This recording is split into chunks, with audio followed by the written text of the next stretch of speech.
En esta tercera jornada del Foro de Sensibilización Educativa, en diálogo sobre juventudes, emociones y proyectos de vida, sexta edición, Entre Todos un Nosotros, saludamos a los estudiantes, a las familias y al público en general que nos está siguiendo en la transmisión y les damos la bienvenida a este espacio. En estos días hemos ido reflexionando sobre diversos temas, diversos problemas que afectan a los jóvenes y a sus familias, de los cuales la escuela siempre es la caja de resonancia. Hoy tenemos el inmenso placer de contar un año más con la presencia de la licenciada Débora Blanca, una voz más que autorizada en el tema de la adicción al juego. Débora es licenciada en Psicología por la Universidad de Buenos Aires, es psicoanalista. Desde hace 17 años realiza su labor asistencial de investigación y divulgación en relación al juego patológico, coordinando grupos de jugadores y familiares. A lo largo de estos años ha sido coordinadora, organizadora y disertante de diversos encuentros y jornadas científicas internacionales sobre adicción al juego, incluyendo países como España, Italia, Uruguay y Polonia. Es autora de 3 libros publicados: La adicción al juego, no va más, del año 2006, Tratados sobre el juego patológico, aspectos sociales, enfoques psicológicos, tratamientos, del año 2012, Cuando el juego no es juego, ¿es una adicción?, del año 2016, todos de editorial Lugar. Y actualmente se encuentra preparando su 4º libro. Es fundadora y directora de Lazos en Juego, un equipo para la recuperación del adicto al juego, y durante todo el año pasado realizó videos junto a colegas argentinos y españoles llamados Diálogos en Cuarentena, Ficciones y Afecciones. Además, es asesora en el área de responsabilidad social para el programa de juego responsable de Codere Argentina. Débora, bienvenida a este espacio que hemos llamado Juego Online, entre una práctica para la toma de decisiones y una conducta adictiva. Bueno, hola Cecilia, un gusto y muchas gracias por la invitación. Hola a todas, hola a todos, es realmente una alegría estar acá compartiendo con ustedes este espacio, este tiempo, de esta manera en que podemos hacerlo. Yo le puse un nombre a este trabajo que escribí para compartir con ustedes, que es Reflexiones acerca de qué es jugar. Me interesa que podamos hablar y pensar, sobre todo quizás que queden, si aporto algunas respuestas, buenísimo, pero también si quedan algunas preguntas, porque creo que en realidad lo que motoriza el desarrollo, el crecimiento de uno, niños, adolescentes, adultos, son las preguntas. Y que además, bueno, en estos últimos tiempos, desde principios del 2020 hasta hoy, la pandemia nos trajo, nos llenó de preguntas y de interrogantes, ¿no? En relación a todo, absolutamente todo, con lo cual, bueno, espero poder aportar algo en relación a esto. Les voy a leer el trabajo que preparé. Hablar de juegos online implica necesariamente que pensemos algunas aristas del juego, de lo lúdico, ¿sí? El juego online implica la palabra juego. ¿Para qué sirve jugar? ¿Qué funciones tiene este verbo, para mí, uno de los más hermosos del mundo? Jugar. El juego surge en nuestras vidas desde los primeros momentos. Pensemos en el bebé, en un bebé, imaginémoslo o recordémoslo. El bebé, mientras es alimentado, dormido, cambiado, sus padres le cantan, lo nombran, lo acarician, lo miran. El bebé sonríe, llora, se calma, se ríe a carcajadas, se frustra, pide más, dice no con la cabeza, comienza a hablar. Y en todo esto está el juego. Y así, de esta manera, puede nacer un niño, una niña, y en ellos la capacidad de fantasear, de imaginar. Surge y nace el conocimiento de los objetos, comienzan a poder conocer y reconocer los objetos, conocer y reconocer el propio cuerpo, el cuerpo de los otros. Los adultos, los padres, o quienes cumplen con la función de padres, es decir, no siempre se necesita de los padres. Cuando se habla de mamá y papá, no necesariamente son las personas que están en esos lugares, sino quienes cumplen con esa función, es decir, la función paternal y la función maternal. Esas personas que cumplen con esas funciones deben enseñarle a ese niño que se está formando, y lo hacen muchas veces desde el juego, a desilusionarse, además de ilusionarse. Y esto no, es muy importante como función inaugural del juego. Se le enseña y se le transmite al bebé que la desilusión, que la frustración forma parte de la vida y que hay que poder resolver, soportar, aceptar que las cosas no salen siempre exactamente como uno quería y que de todos modos hay que continuar, hay que sobrellevar esto. Comienza a ver cuando ese niño empieza a crecer y a tener recursos simbólicos, esa mamá, ese papá comienzan a responder un poco más desajustadamente a las necesidades. Entonces quizás cuando ese niño tiene hambre o quiere algo, no se le responde exactamente en ese momento, ¿sí? Y por ejemplo se le enseña a esperar un poquito, cosa que es fundamental y que está bastante obstaculizada en estos tiempos, ¿no? Cómo nos cuesta esperar? Y en relación a las frustraciones, lo que decía antes, y las desilusiones, bueno, esto fue todo un desafío en pandemia y lo sigue siendo, porque todos tuvimos grandes frustraciones, grandes desilusiones, ¿no? Nos vimos imposibilitados en todo lo cotidiano. Entonces, ¿cómo respondió cada uno a la situación de pandemia? Mucho tiene que ver, mucho tuvo y tiene que ver con los recursos que uno tiene, ¿sí? Los recursos simbólicos, los recursos psíquicos, los recursos emocionales, los soportes, ¿sí? Les voy a contar una escena prepandémica, ¿no? Que grafica un poco qué es jugar. Yo le puse como título Comer, Jugar, Amar. Dice: mediodía de un miércoles, subo al subte en estación Bulnes. Va lleno de pasajeros. Como puedo, me acerco a unos asientos para agarrarme mejor. Guardo mi celular.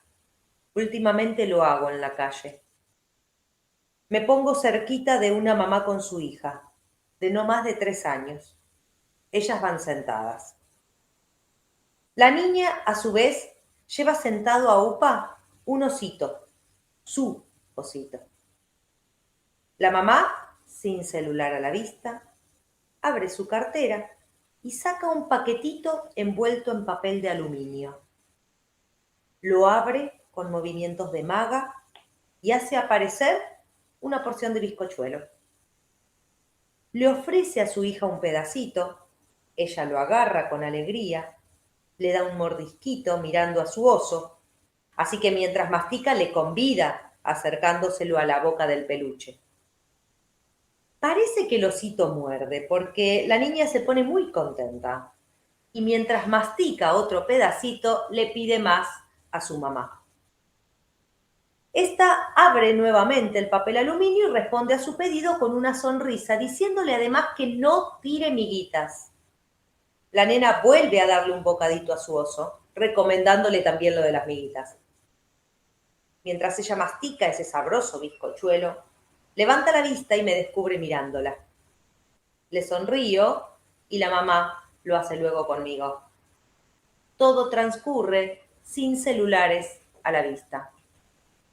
Fin. De esta escena podríamos desprender muchas reflexiones, pero para lo que nos convoca hoy voy a referirme al osito, al juguete de la nena. Un juguete es, claro, un instrumento para jugar, resultando mejor cuanto más invita al juego. Dice Francesco Tonucci que no hay juguete como la arcilla, porque no es nada y puede convertirse en todo. En ese paso de la nada al todo consiste precisamente el juego. Jugar no es meramente utilizar juguetes, es sobre todo poder inventar. Jugar es armar una ficción. Etimológicamente la palabra ficción deriva de plasmar, amasar, modelar con arcilla, imaginar, inventar. De estas palabras deriva la ficción. Escribo la palabra juguete y me produce una especie de nostalgia, conectándome con algo perdido. Se me presentifican el celular, la computadora, la Play y todos los demás dispositivos tecnológicos ofrecidos a los niños desde muy pequeños. Ya no se ven los bolsos esos grandotes que cargábamos las mamás cuando salíamos con nuestros hijos, donde llevábamos sonajeros, rompecabezas, libros, títeres. No, ahora son mochilas pequeñas, porque con el celular es suficiente para calmar, entretener, distraer, acunar. La misma escena es observada en múltiples escenarios. La niña, el niño llora, se pone fastidioso, demandante e inmediatamente nada por aquí, nada por allá, silencio absoluto. La chanchita Pepa hace su aparición en la pantalla del celular. Listo, asunto resuelto. No desearía que mis palabras suenen a la lógica tanguera de que todo tiempo pasado fue mejor. No, porque de hecho estoy convencida de que no es así. Sin embargo, frente a estas resoluciones epocales, es decir, de esta época, cargadas de inmediatez, cargadas de vertiginosidad, me pregunto, por ejemplo, ¿qué pasa con la ausencia del y colorín colorado, este cuento se ha acabado, canturreado por la mamá o el papá, seguido por el otra vez, contámelo otra vez del niño? ¿Cómo se juega el juego, la ficción, la mirada armadora de historias entre el adulto y su hijo, cuando la respuesta a la demanda del hijo es el pasaje de posta a la pantalla? Es decir, que quien cuenta el cuento es la chanchita Pepa o quien sea, pero no es ni la mamá ni el papá. Me pregunto qué pasa ahí. Cambió nuestro modo de vivir y entonces nuestro modo de comer, de jugar, de estudiar, de trabajar, de ser madre y de ser padre. Cambió y muchos de estos cambios tienen que ver, claro, con las tecnologías de información y comunicación, ¿no? Con los dispositivos tecnológicos.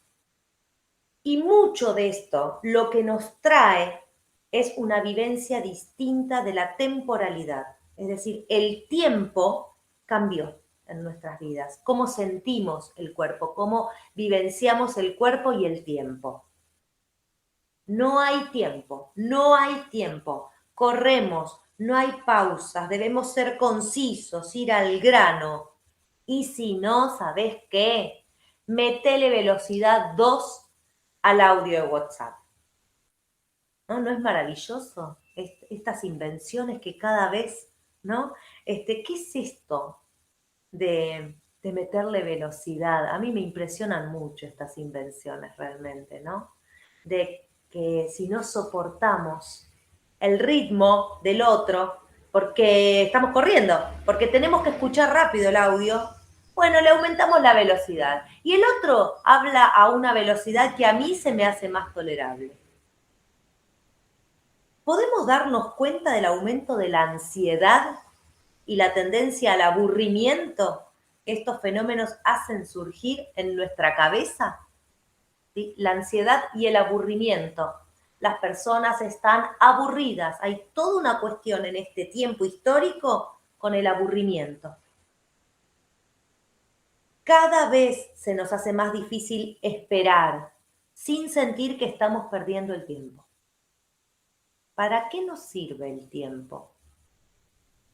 La pandemia nos confrontó fuertemente con esta pregunta, cuando nuestra vida estaba patas para arriba y parecía que algunas cuestiones podían cambiar, ¿no? En los primeros tiempos, 2020, lleno de restricciones, la vida dentro de casa, parecía que empezábamos a tener como otra noción de lo importante, las prioridades, los vínculos, los afectos, el tiempo para estar con los nuestros. Pero bueno, con el correr del tiempo y las restricciones que empezaron a flexibilizarse, por suerte, ¿no? Ya algunas cosas empiezan a volver a lo de antes. Les voy a contar otra escena prepandémica que nos va acercando a otras aristas de lo lúdico y del juego. Esta escena se llama Amena o jugando amenamente. Amena es una nena egipcia, o tal vez argentina, de 2 años y pico. Rulos negros y despeinados graciosamente, ojos también negros. Es hijita de una joven pareja que tiene un pequeño restaurante cerca del obelisco. Las 2 veces que fui, de noche, al ratito de sentarme se acercó con su cochecito de muñecas, con un bebé adentro. El bebé desnudo, todo garabateado con marcador rojo. En realidad es una beba, con una cabellera respetable como la de su dueña. Yo le preguntaba algunas cosas y ella me respondía palabras sueltas, algunas en castellano, otras en árabe. Mientras tanto la mamá, con su atuendo naranja cubriéndole la cabeza, llevaba pedidos a las mesas. Con Amena jugábamos a darle de comer a la beba, a peinarla, a dormirla. Todo mientras ella iba y venía con su cochecito. La segunda vez que fui era un día de semana. Apenas me senté, ella vino a mi encuentro. Esta vez tenía, además de la muñeca garabateada, un bloque azul, una Barbie desnuda, un pedacito de tela negra y una pieza de no sé qué haciendo también de juguete. Yo le pregunté por el pedacito de tela negra. Ella se lo llevó a los pies, imitando atarse los cordones. Yo me reí, le pedí la tela y me la puse como bigote. No le gustó y me la sacó, volviendo a hacer cordón. La mamá la llamaba, le decía que no molestara. Amena iba y venía, lloraba, pedía cosas, estaba cansada, tenía sueño Amena. La mamá también. La mamá también estaba cansada y se ponía fastidiosa con Amena. Y Amena se ponía fastidiosa con su mamá. Algo empezaba a amenazarlo a Ameno. Podía respirarse el nacimiento del fatídico círculo vicioso. La nena lloraba y lloraba y lloraba y de repente dejó de hacerlo. Le dije a mi marido, 2 opciones. O se durmió o le dieron un celular. Me di vuelta para buscarla detrás del mostrador y efectivamente le habían dado un celular. Era una imagen fuerte, los ojos negros de Amena hipnotizados por la pantalla. Antes de irme me acerqué para saludarla. Ella apenas levantó la mirada. Fin. Una reflexión posible de la escena de Amena me lleva a transmitir acerca de lo imprescindible de la dosificación, o sea, de las dosis. Lo que podríamos llamar un poco y un poco.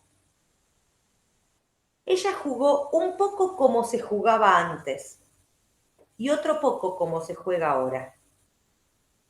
Como antes, como se jugaba antes, incluye el diálogo, la mirada, las voces, el contacto cuerpo a cuerpo, la risa, lo ficcional. Como ahora, implica la inmediatez, lo solitario, la sobresaturación de estímulos, lo virtual, lo globalizado, la posibilidad de seguir jugando indefinidamente. Todas estas son características de cómo se juega ahora. Resulta sustancial comprender algunas particularidades respecto de los cambios en las formas de jugar de los chicos, ¿sí? Sumándole a estos cambios los efectos que dejó la pandemia respecto del hacia adentro y lo virtual. Por supuesto, durante la pandemia todo debió ser hacia adentro y virtual. Voy a decir algunas diferencias entonces entre lo que llamaremos los juegos de antes y los juegos de ahora.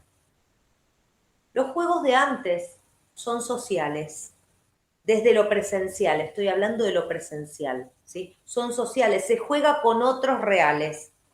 Digamos que son juegos desarrollados en escenarios tridimensionales, vamos a ponerlo en estos términos, ¿sí? Los juegos de ahora son solitarios. Los otros dejan de ser imprescindibles para poder jugar. En los juegos de ahora, la escena es el jugador y una máquina. El jugador y una pantalla. La pantalla del celular, la pantalla de la Play, la máquina tragamonedas en los juegos de azar, ¿sí? La escena es el sujeto y una pantalla, con todo lo que contiene esa pantalla. Y el vínculo es el sujeto y la máquina. Los juegos de antes requieren más de la corporalidad, del cuerpo, ¿sí? El jugador, pensemos en la mancha, en el poliladron, en las distintas manchas, en las escondidas, en la rayuela, en todos los juegos, ¿sí? Que implican el cuerpo. El jugador ahí corre, trepa, hace fuerza, salta, toca, mira y es mirado. Esto implica el reconocimiento del propio cuerpo y de sus capacidades, destrezas y desventajas, así como los cuerpos de los otros. También implica el cansancio físico. Luego de un rato de actividad, es decir, el cuerpo hace de tope, de límite. Un partido de fútbol en la canchita del barrio tiene un tiempo, porque después de ese tiempo el cuerpo está muy cansado. El cuerpo hace de tope, dice hasta acá, basta. ¿Sí? En los juegos de ahora, cuando se juega al fútbol con la Play, no está este cuerpo haciendo de tope. No hay un cansancio, ¿sí? Ni hay todo lo otro que recién describía. Los juegos de ahora son sedentarios, utilizando especialmente los dedos de las manos, la vista, el oído. Cuando hay demasiado uso de pantallas, se producen contracturas, disminución de la vista, obesidad, bruxismo. No sé si saben, el bruxismo es el rechinar de los dientes durante la noche. Cuando queda un exceso de tensión, a la noche hay un rechinar de dientes que va aplanando las piezas dentales y trae muchos problemas. Para eso se usan esas placas, ¿sí? Que cada vez más niños usan la placa de bruxismo. Los juegos de ahora, cuando hay un exceso de pantallas, producen trastornos en el sueño, trastornos de ansiedad, aumento de la impulsividad, problemas de concentración, problemas de socialización, entre otros.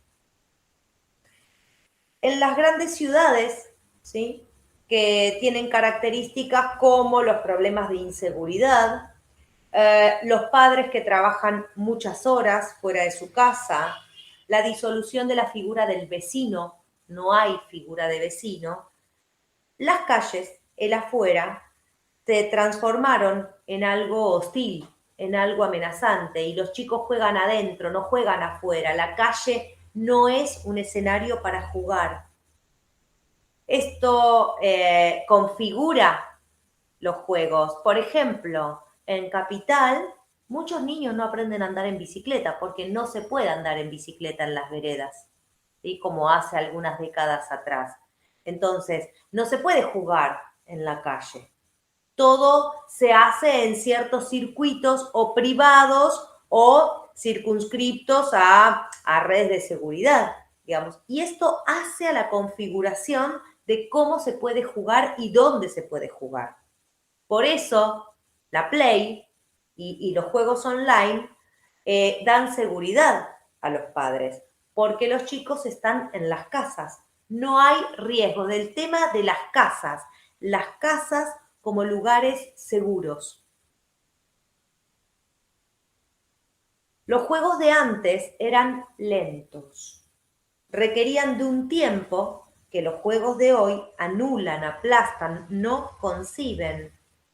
Ahora, en estos tiempos, los juegos deben ser rápidos, con resultados inmediatos, ¿sí? Es clic, clic o el joystick, es todo ya. No hay momentos de espera, ¿sí? No hay momentos de pausa, todo es cuestión de segundos, ¿no? ¿Nos vamos dando cuenta cómo incide esto en las otras áreas de la vida cuando tenemos que esperar?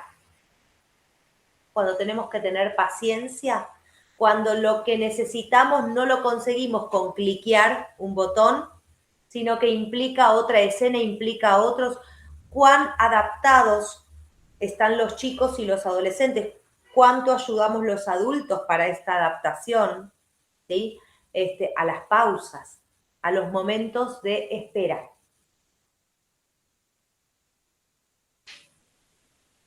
Los juegos de ahora nos sitúan en la primacía de lo virtual, de las pantallas.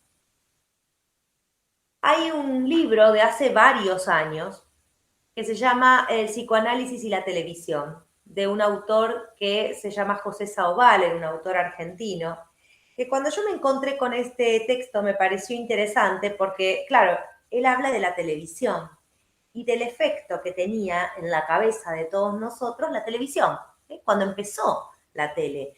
Vamos a recordar, a la tele se la llamaba la caja boba. La caja boba. ¿Por qué? Porque la tele implica lo bidimensional, hay una sobresaturación de estímulos y entonces lo que sucede es que nosotros vamos quedando como en un lugar en donde perdemos la capacidad, por ejemplo, de apagar, la decisión de apagar. Nos vamos llenando de estímulos, nos vamos llenando, y es como si nos volviéramos aplanados como la pantalla. Casi que quizás ni estamos prestando atención a lo que estamos mirando. Sin embargo, no podemos alejarnos. Quedamos hipnotizados, quedamos embobados. Podemos trasladar tranquilamente este fenómeno, ¿no?, de sobresaturación de estímulos y de embobamiento a todas las otras pantallas. Yo me acordaba, mientras escribía este trabajo, de una película italiana de varios años atrás que se llama Stanno tutti bene, que hay un momento en que los padres de un niño pequeño, un bebé de 9, 10 meses, tenían que ocuparse y no podían sentarse a jugar con él. Entonces lo que resolvieron fue sentarlo frente al lavarropas. El lavarropas tenía la puerta frontal y entonces le pusieron un lavado. Y el bebé estaba fascinado, hipnotizado, embobado, con la ropa que giraba, con los colores, la espuma, los sonidos, ¿sí?, del lavado. Y así se quedó quietito. Y colorín colorado, estos padres pudieron hacer lo que tenían que hacer gracias a la pantalla del lavarropas. Videojuegos. ¿Vienen con prospecto los videojuegos? Hasta Hasta aquí entonces algunas diferencias entre los juegos de antes y los juegos de ahora. Vamos a detenernos un ratito en algunas cuestiones específicas de los videojuegos. Vamos a decir lo bueno de los videojuegos, las cosas buenas, lo positivo, lo que nos aporta.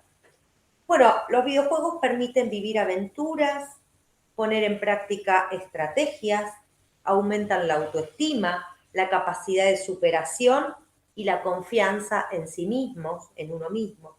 Son altamente estimulantes debido a la novedad, a la intensidad y a la rapidez, ¿sí? Por otro lado, los videojuegos permiten contactar con los pares, con los amigos. Y esto es una cuestión imprescindible en el adolescente, por ejemplo, ¿no? Porque de esa manera se desarrolla la identidad y la independencia en el vínculo con los pares. Bueno, ahora vamos a decir algunas cosas acerca de los riesgos que tienen los videojuegos, ¿no? ¿A qué me refiero con los riesgos? Los riesgos del uso excesivo de videojuegos, de muchas horas de videojuegos. El uso excesivo, el uso problemático o lo que sería algo más grave cuando se entabla un vínculo tóxico con el videojuego, es decir, un vínculo adictivo. A esta altura ya sabemos que cuando hablamos de adicción no es necesaria una sustancia, ¿sí? Porque todavía se sigue pensando, ¿no? Esto va a llevar un tiempo, un tiempito más, pero todavía cuando pensamos en adicción pensamos en sustancia. El tabaco, el alcohol, la marihuana, la cocaína, las pastillas, toda la diversidad de sustancias. Sin embargo, hay adicciones comportamentales que no necesitan de una sustancia, aunque muchas veces van combinadas, pero no necesitan de sustancia. Las adicciones comportamentales son la adicción a los juegos de azar, la ludopatía, la adicción a los videojuegos, las compras compulsivas, la adicción al trabajo, ¿sí? Es decir, son adicciones que tienen que ver con un comportamiento problemático. Entonces, esto es muy importante. Cuando hablamos de adicción, estamos hablando de una persona que tiene una dependencia emocional de eso de lo que se trate, es decir, se vuelve esclavo de eso, es decir, pierde la libertad. Es alguien que se va a empobrecer subjetivamente, ¿sí? Se va empobreciendo, se va achatando, aplanando su vida, ¿eh? Ya no le divierte nada, ya se aburre, no le importan las cosas que antes le importaban. Y además, otra característica de la adicción es que la persona paulatinamente se va aislando. Es inevitable que un adicto se aísle de sus vínculos, rompe los lazos. Esas son 3 características de cualquier adicción. Los videojuegos online presentan el riesgo de la adicción, digo, del consumo problemático, en principio porque tienen la posibilidad del uso continuado, las 24 horas, los 7 días de la semana. Esto de que no tenga un límite, de que no se termina nunca, eso por sí mismo ya es un riesgo, ¿sí? Vamos a ver ahora algunas señales de alarma que deben considerar los padres. Los padres, ¿sí? Vamos a hablar a los padres. ¿Cuáles son estas señales de alarma? 1. El nivel de concentración en el juego es tal que no se responde a estímulos externos. Por ejemplo, la llamada para cenar. Los padres llaman al hijo para cenar, no hay respuesta. 2. Se muestra gran tensión corporal o excitación mientras se juega y en ningún momento se pierde la vista de la pantalla. 3. El niño, el adolescente, duermen menos de lo necesario para poder jugar, ¿sí? Restan horas de sueño para jugar. 4. Se pierde el interés por otras actividades lúdicas o sociales. 5. El jugador se distancia de su grupo de amigos o le cuesta hacer amigos en la vida real presencial. 6. Se pierde la noción del tiempo y no se respetan los horarios de las comidas, de las tareas. 7. El jugador se refugia en el juego ante las pequeñas dificultades o problemas diarios. Esto es igual que en la ludopatía, o sea, en la adicción a los juegos de azar. El juego se transforma en un refugio frente a lo que angustia, a lo que problematiza, a lo que duele. Ahí donde hay un conflicto, como no se puede elaborar, lo que se hace es jugar para olvidarse, para hacer de cuenta que el problema no existe. 8. Se comienza a fallar en estudios, en el trabajo y en obligaciones de la vida cotidiana.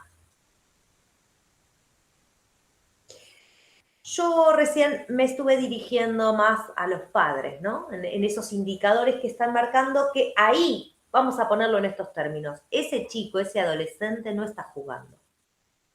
No está jugando lúdicamente, le está pasando otra cosa con el juego, pero lo que no se puede decir es que es alguien que esté jugando en el sentido de un sujeto jugador, de alguien que decide entrar y salir del juego, ¿sí? Entonces, como les estoy hablando a los padres, les voy a seguir hablando diciendo algunas cosas. Por ejemplo, la importancia del tiempo que compartimos con nuestros hijos.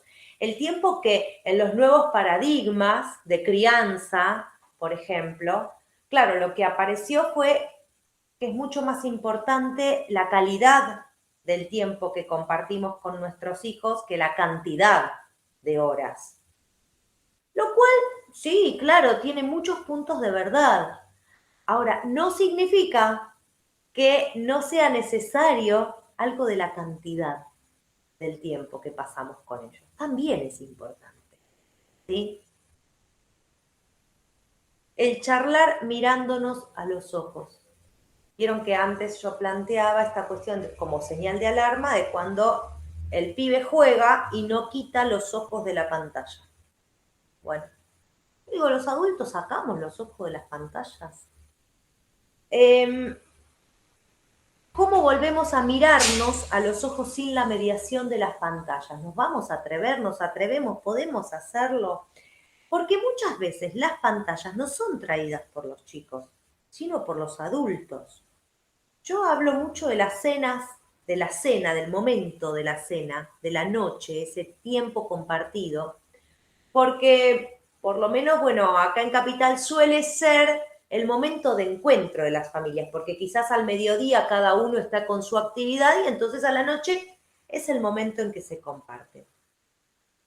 En muchas familias, los teléfonos celulares están al lado del plato, del tenedor, el cuchillo, el vaso y la jarra de agua. ¿Sí? El celular y los celulares ahí. ¿Podremos correr los teléfonos, sacarlos de la mesa y atrevernos a comer mirándonos? Y que puede haber momentos de charla y puede haber momentos de silencio también, no pasa nada. No, pero no perdamos de vista que el celular inicialmente fue una herramienta de comunicación, era un teléfono, que paulatinamente se fue transformando en otra cosa, ya no es solo un teléfono. Pero ojo con quedar nosotros también esclavizados y que en lugar de darle este atributo de la comunicación, o sea, una herramienta que favorece la comunicación, empiece a favorecer la incomunicación. Entonces, corramos en ciertos momentos los teléfonos y las pantallas. Como sabemos, porque todos lo sabemos, y si no es hora de que nos enteremos, nadie nace de un repollo. Y lo que les sucede a los chicos siempre muestra algo de lo que está ocurriendo en la familia. Ninguna familia es ideal. Todos nos equivocamos como padres, todos nos contradecimos, repetimos historias familiares que nos habíamos prometido no repetir, nos tropezamos 2 veces con la misma piedra, 3 veces con la misma piedra. A la hora de hablar con nuestros hijos, decimos muchas veces justo lo que no teníamos que decir, nos quedamos callados cuando tenemos que hablar, hablamos cuando tenemos que quedarnos callados. Yo podría decir, bueno, quien esté libre de la neurosis, que tire la primer piedra.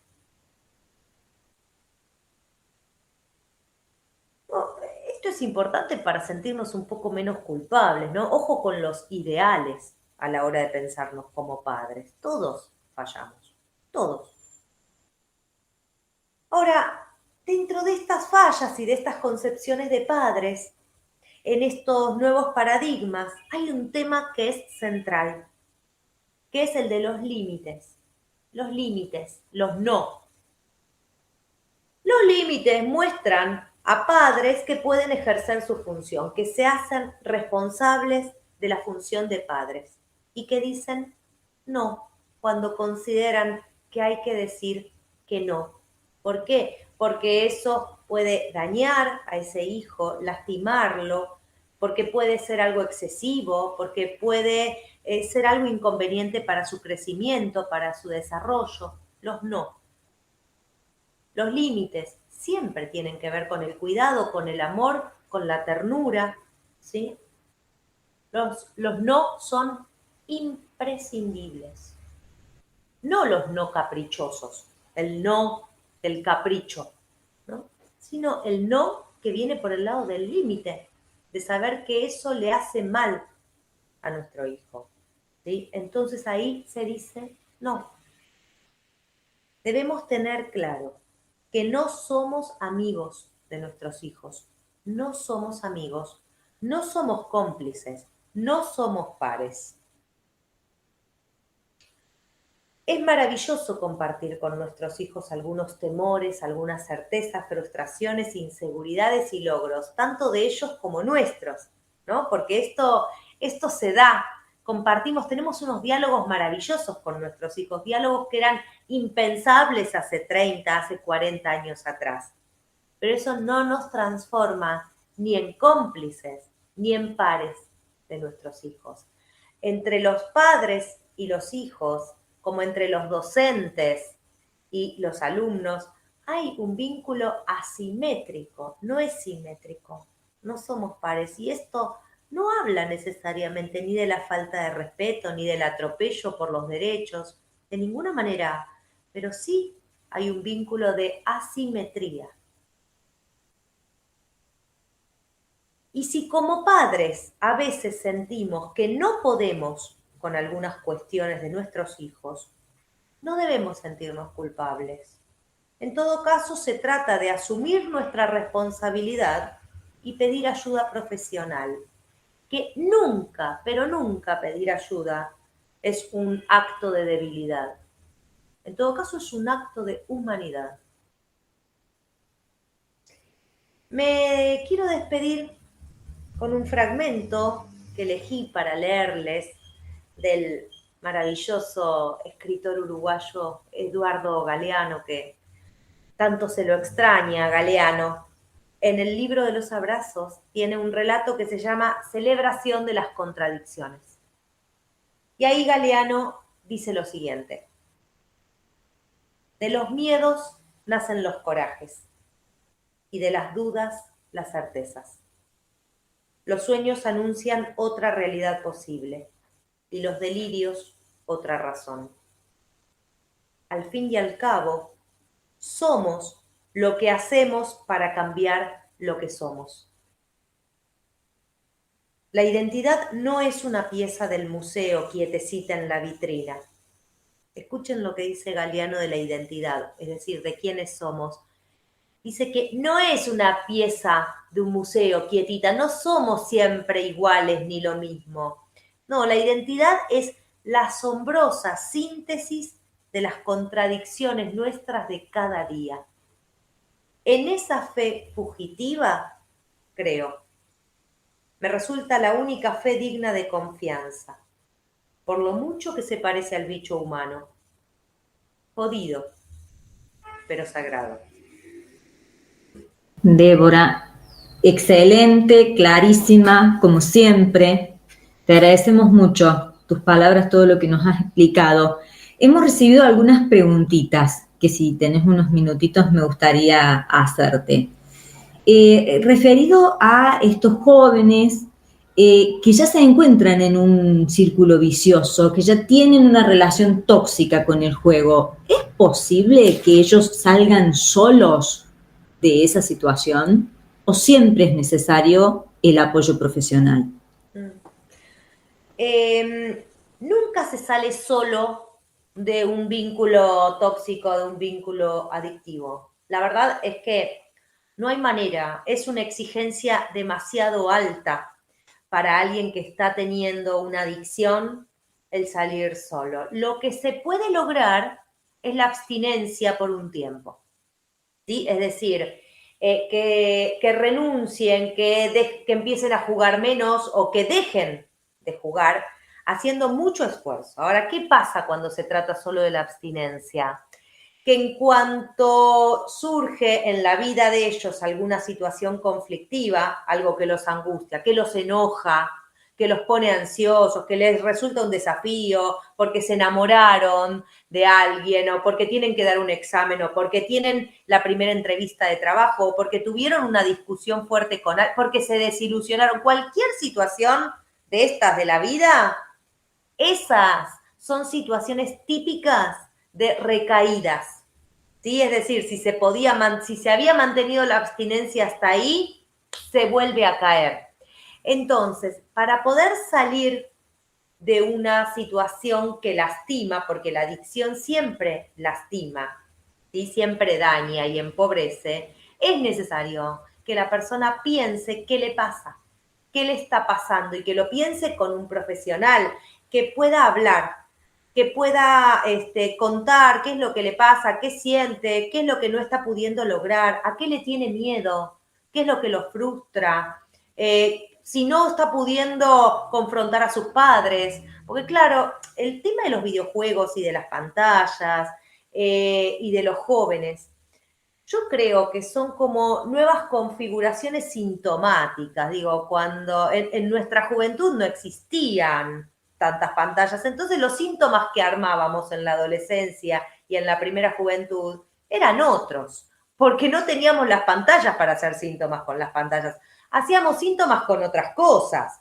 solamente porque no existían. Entonces creo que hoy muchos de los síntomas se configuran alrededor, es como la bulimia y la anorexia, digamos, ¿no? Si esto fue creciendo en los últimos años es porque hay imperativos de la época, ¿no? El ofrecimiento de ciertos modelos a seguir que hace que entonces crezcan algunas patologías.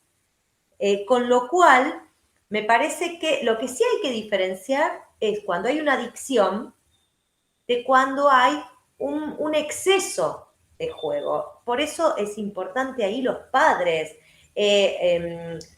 Hace algún tiempo leía que en China tiene muchos problemas de adicción a los videojuegos. De hecho, ahora estaban armando una regulación donde no se puede jugar más de 3 horas diarias. Porque tienen problemones allá, muchas internaciones de chicos por adicción a los videojuegos que no se despegan y pasan días y días y días. Se descomponen, se mueren, hay muchas muertes frente a las pantallas.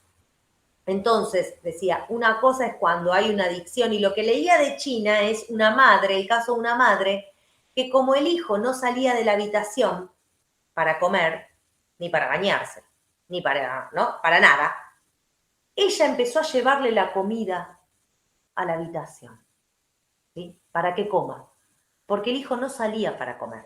Entonces ella le... Claro, esto es la respuesta que encontró esa madre, ¿no? No podía lograr que el hijo salga de la habitación. El tema de la habitación es todo un tema hoy, ¿no? Los chicos adentro de la habitación, cosa que además se profundizó en la pandemia. ¿Cómo sacar a los hijos de la habitación? Porque cada vez tienen más en la habitación. Es una habitación donde encuentran todo lo que necesitan. Si encima van a comer, si nada es interrumpido y no tienen el compromiso de venir a la mesa familiar, esto se está poniendo muy de moda, que cada uno coma en su habitación. Y los momentos de encuentro, ¿qué pasa con eso? ¿Cómo es que cada vez hay menos momentos para compartir? ¿No? Esto de la vida a la carta. Entonces, no quiero interrumpir el juego, como en mi habitación. Y cuando vaya a la universidad y cuando tenga que trabajar, ¿Cómo va a ser eso? Sí, sí, se vuelve un mundo, como decís vos, el aislamiento, porque tiene todo en ese espacio. Bueno, y una preguntita más de la mano de esto, porque esto se encuadra en lo que sería la adicción comportamental. Un joven, una joven que sea adicto al juego, ¿no puede jugar nunca más? Bueno, esto es muy importante porque es una diferencia entre las adicciones con sustancia y las adicciones comportamentales. Un adicto a la cocaína, si decide dejar la cocaína y hacer un tratamiento para recuperarse, puede vivir sin consumir cocaína. Uno puede vivir sin consumir cocaína. Un alcohólico, si decide dejar el alcohol, puede vivir sin el alcohol. Claro, cuando vaya a asados, ¿sí? O a comidas después, familiares, con amigos, bueno, va a tener que tener la voluntad y la decisión, porque no puede pedir que nadie tome alcohol, ¿no? Si es algo, bueno, tendrá que él abstenerse, cosa que es muy, muy difícil realmente. Ahora, en las adicciones comportamentales, la adicción a los videojuegos, al trabajo, a las compras, ¿sí? A internet, a las redes sociales. ¿Cómo se hace hoy para vivir sin eso? ¿Cómo se hace? No se puede vivir sin trabajar, no se puede vivir sin comprar, no se puede vivir sin internet, no se puede vivir sin los videojuegos si son chicos, ¿no? Con lo cual ahí la recuperación es una recuperación que tiene que ver con la regulación, ¿sí? Con poder ubicar el conflicto y el límite, ¿no? Un chico, una chica que tienen, que hicieron un uso problemático de los juegos online, tendrán que en un tratamiento poder pensar algunas cosas, los padres también. Por eso yo digo, bueno, los chicos no salen de un repollo, algo está pasando en las familias. En general, cuando hay un adicto o cuando hay alguien que está teniendo una conducta hacia adentro, lo muestra, hay muestras, hay señales de esto, pero a veces la familia no lo ve. Pero no lo ve no porque el pibe no lo muestre, sino porque hay una ceguera familiar, ¿sí? Entonces, por eso en los tratamientos no solo se trabaja con el adicto, se trabaja también con la familia, más aún cuando se trata de niños o de adolescentes. Entonces se tratará de que puedan ubicar el juego, como juguete, como eso que hace al enriquecimiento de la creatividad, ¿no? Que está en pos del crecimiento, del bienestar, de la alegría. Si alguien que juega está contento, está jugando. Si alguien que juega no está contento y está ansioso y está tenso, no está jugando, le está pasando otra cosa. Entonces sí puede seguir jugando después, pero tiene que encontrar los topes, los límites, tiene que regular. Bien, clarísimo. Débora, muchísimas gracias.